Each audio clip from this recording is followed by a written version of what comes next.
Era una central eléctrica y que tenía todos los explosivos listos instalados para hacer estallar esta represa.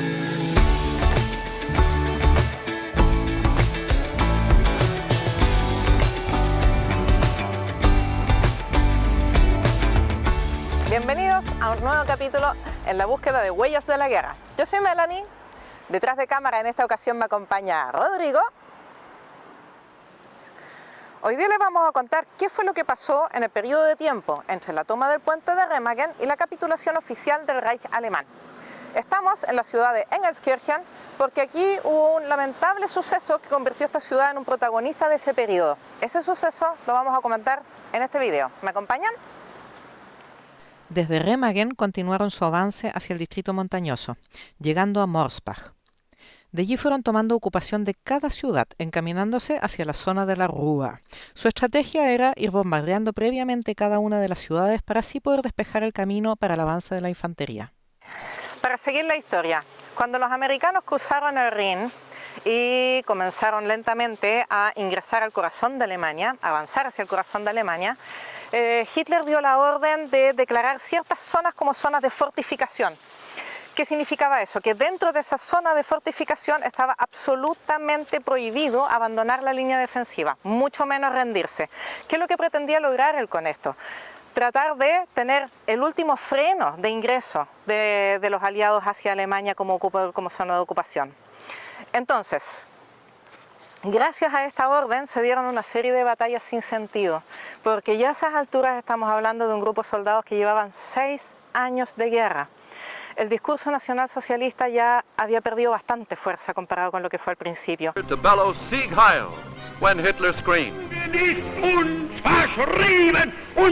En ese minuto la mayoría de los soldados francamente querían que la guerra terminara, ya ni siquiera importaba el resultado, querían que terminara.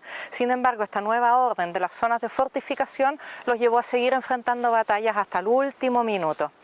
El grupo que estamos siguiendo nosotros, que son el grupo aliado que ingresó por Remagen, se encontró con las siguientes zonas de fortificación. Ahí se la muestro en la pantalla. La zona del Ruhrgebiet y la zona del Oberbergischen Kreis fueron las dos zonas de fortificación. En esas zonas no solamente no podías abandonar la línea defensiva, sino que si tuvieras que enfrentar una retirada, estabas obligado a hacer estallar todos los puentes, todas las centrales hidroeléctricas y todas las centrales de agua para que nada de eso caiga en manos enemigas.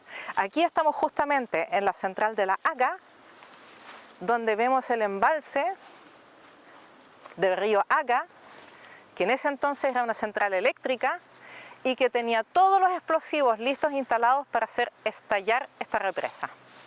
De haber estallado este dique, se habría inundado todo el valle de la Aga, con ello muchos pueblitos que ya estaban asentados en ese sector. Afortunadamente, el 11 de abril del 45, el mayor Ritter, que estaba a cargo de la operación y de dar la orden, decidió retirarse a Wipperfurt. Eso sirvió para que pudieran disuadirlo de dar la orden y no hacer estallar esta represa, que además hoy día es un monumento nacional. Wow.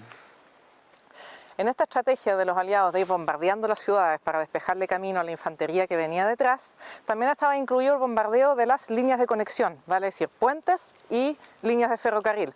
¿Para qué? Para ir desvinculando en el fondo el Reich alemán de la época. En esta línea de haber ido bombardeando las vías de vinculación, hubo un tren de 50 carros lleno de explosivos que iba camino a Colonia y que quedó varado aquí en Engelskirchen. Con bombardeos posteriores que dieron justo en ese tren, se produjo una explosión tremenda, donde en Engelskirchen se cobraron cientos de víctimas.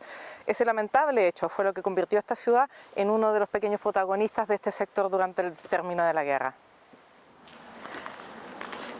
Caminando por Engelskirchen nos encontramos con este monumento que conmemora a los caídos de la Primera y Segunda Guerra.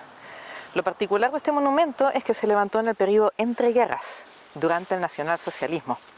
Bueno, en ese entonces conmemoraba a los héroes de la Primera Guerra y llevaba los símbolos del partido, una escultura del águila que estaba encima de la roca y una suástica tallada en la piedra. Hoy claramente es un símbolo diferente, de hecho simboliza la paz y tiene una imagen diferente también como la vemos hoy en día. Sigamos avanzando. Y aquí estamos en Gummersbach, justo frente a las tiendas CIA. ¿Saben por qué es interesante este punto? No, ¿por qué? Lo que pasa es que justo aquí, en este punto donde estoy parado yo hoy en día, fue que se rindió la ciudad de Gummersbach. Aquí se le entregó al capitán americano Humphrey la ciudad. con la condición de que se mantuvieran a salvo todos los pobladores de Gummersbach.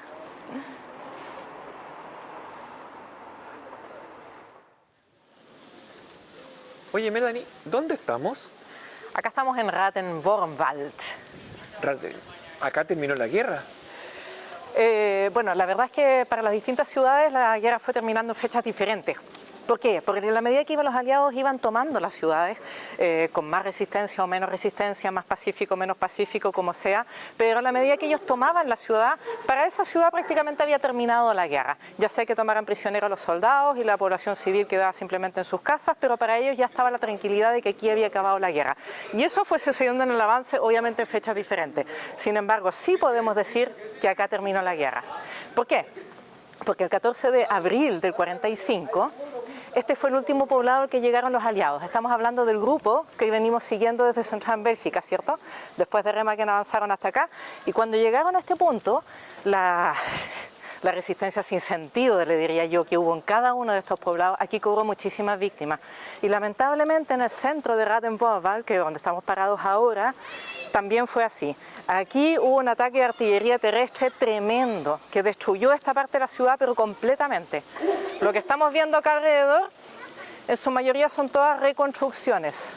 Se trató de mantener el espíritu, la historia, etcétera, y por eso las reconstrucciones se ven como bastante pintorescas, como si fuesen de otra época.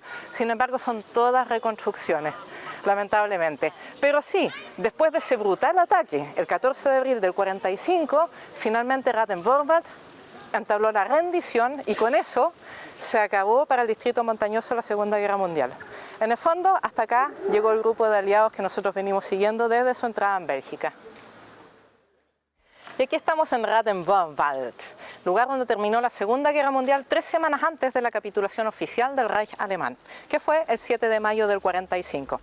Aprovecho la vista a mis espaldas de esa preciosa iglesia de Ratenwormwald para despedirme. Si les gustó el video, no se olviden del like y nos vemos el próximo domingo. No se olviden de suscribirse, porque así no se pierden ningún video y me acompañan el próximo domingo.